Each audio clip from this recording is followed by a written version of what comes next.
Treasurer Josh Frydenberg joins me now. Treasurer, good morning to you. Now, the government needs the backing of 4 to 6 of the Senate crossbenchers to pass the package without Labor's support. Can you pull it off? What are you hearing from the crossbenchers?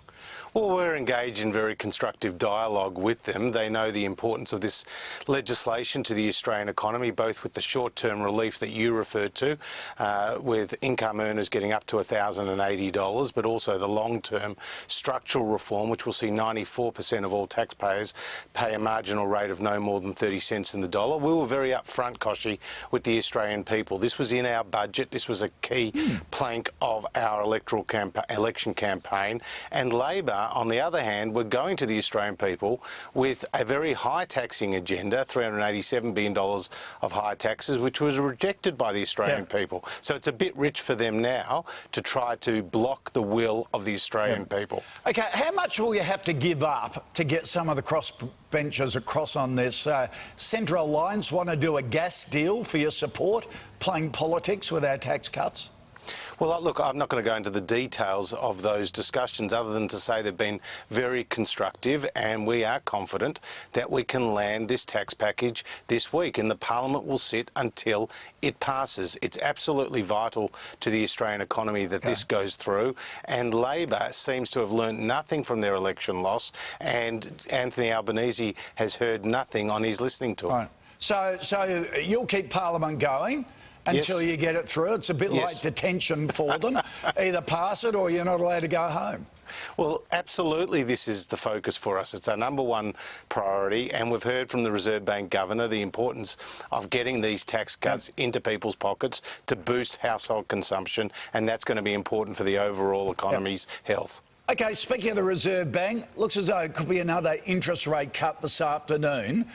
What do you say to the banks? Because the average home loan cut was just 0.21%, below the 0.25% cut last month, but the cuts to savers was more than the 0.25%.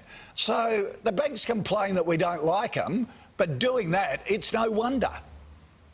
Well, it's fair to say that the Australian public are fed up with their banks. I mean, they have seen a reduction in their own funding costs, and there is an expectation on behalf of their customers that they would pass on in full to them the benefits of these sustained reduction in funding costs. Now, let's face it, the Commonwealth Bank of Australia and the National Australia Bank both moved and passed on that rate cut in full.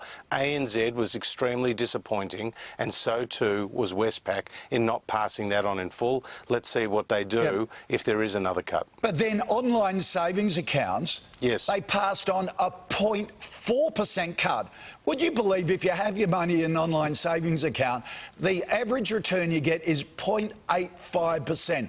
That's below the inflation rate. That's ridiculous. Well, as you know, that varies from bank to bank, but this is something that the banks have to explain to their customers, and people need to be encouraged to shop around to get the best possible deal. But it was a bit rich of the ANZ Bank to say they were trying to protect their depositors by not reducing their rates in full following the last move by the Reserve Bank. So we do expect better of our banks. Absolute crap. Well, they're your words. Well, I can tell you, behind closed doors, I made my views very clearly heard. Good. OK, Treasurer, thanks for joining us. Thank you.